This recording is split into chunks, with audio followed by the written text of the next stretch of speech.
زمونږ دا قام چې غرق دی نو د دغې وجې نه غرق دی چې دی یو بل سره خالص مخلص د الله د رضا دپاره مینه او محبت نه کوي بلکې زړونو کې وړې وړې خبرې ساتي. زمونږ په خادو کې کومه دعا وي؟ مور دعا کوي چې خدایه زولی کې مې خیر واچې چې شر پکې ونشي. پلار بچو ته نصیحت کوي چې بچي خلک کو ته هر څه وایي په یو غوږ کې اورې په بلې وکاږې خو شر به نه کوې.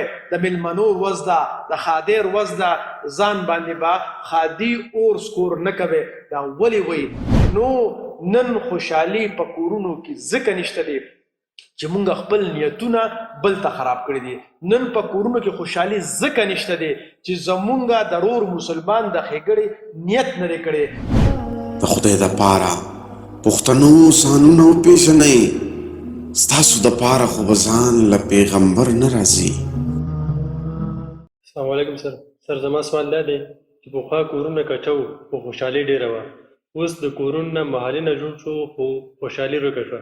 دا څه وجه کیدی شي؟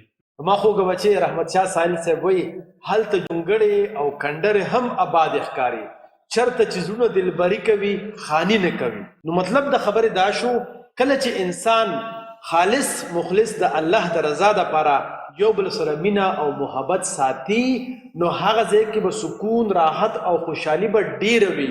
او کله چې د پیسو د وجې نه د کور د وجې نه د ګاډي د وجې نه د تعلیم د وجې نه یا د څه بل څه غرض او د لالچ د وجې نه یو بل سره رشتهداري وي، یو بل سره ورکړه دا کړه وي، یو بل سره یارانه دوستانه وي، نو په هغه کورونو کې به خوشحالي او سکون بالکل نه وي. زمونږ دا قام چې غرق دی نو د دغې وجې نه غرق دی چې دی یو بل سره خالص مخلص د الله د رضا دپاره مینه او محبت نه کوي بلکې زړونو کې وړې وړې خبرې ساتي. ځکه خو عباسین صاحب وایي د تباهۍ نړوان دې سم کړي زما قام خالقه، چې غاښ ترې واخلي بیا به څه کړي په بادام خالقه، او چې دې راکړې مرتبه ده د الهام خالقه، خپل خاص بنده دې کړمه فکر مې کړې عام خالقه. نو خپل خدای ته سوال کوي عباسین صاحب چې زما قام د تباهۍ نه بچ کې، د تباهۍ نه به کله بچ کېږي؟ دا به هله بچ کېږي چې دې د یو بل ملاتړ جوړ شي، یو بل سره مینه او محبت شروع کړي او د خپلو رشتهدارو خیال ساتل شروع کړي. تاسو نن وګورئ زمونږ په خادو کې کومه دعا وي؟ مور دعا کوي چې خدایه زولی کې مې خیر واچې چې شر پکې ونشي. پلار بچو ته نصیحت کوي چې بچي خلک کو ته هر څه وایي په یو غوږ کې اورې په بلې وکاږې خو شر به نه کوې. د میلمنو ورځ ده د خادر ورځ ده ځان باندې به خادي اور سکور نه کوې. دا ولې وایي؟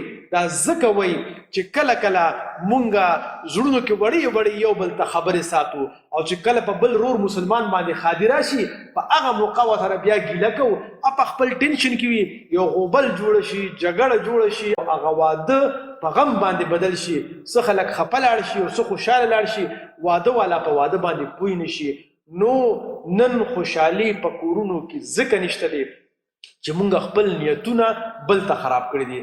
نن په کورونو کې خوشحالي ځکه نشته دی چې زمونږ د رور مسلمان د ښېګړې نیت نه دی کړی. نن په کورونو کې خوشحالي ځکه نشته دی چې مونږ د بل رور مسلمان غیبت کوو او د هغه بدخواهي غواړو. نو مونږ نه خپله خدای پاک سکون ختم کړی دی. که چېرې فرض کا مونږ رور مسلمان ته نیت صفا کړه، د هغه د ښېګړې دپاره نیت وکړه او د بل رور مسلمان د ترقۍ سوچ مو وکړه او د بل رور مسلمان تر هغه خبره هم برداشت کول زده کړه، نو زمونږ په خپل کور کې به راحت او سکون انشاءالله العظیم پیدا شي. یو جهان مننه سر ستاسو جواب راکولو. لوی سړی شي بچې بریالی اوسئ کامیاب شي. السلام علیکم. د سوات پوهنتون د سټوډنټانو لپاره یو زیری دی او هغه دا دی که چېرې فرض که تاسو ما سره په ټاک شوز کې حصه اخیستل غواړئ نو هم نن خپل رجسټریشن فارم فل کړئ او په واتساپ باندې هم رابطه وکړئ. د خدای دپاره پښتنو ځانونه وپېژنئ، ستاسو دپاره خو به ځان له پیغمبر نه راځي.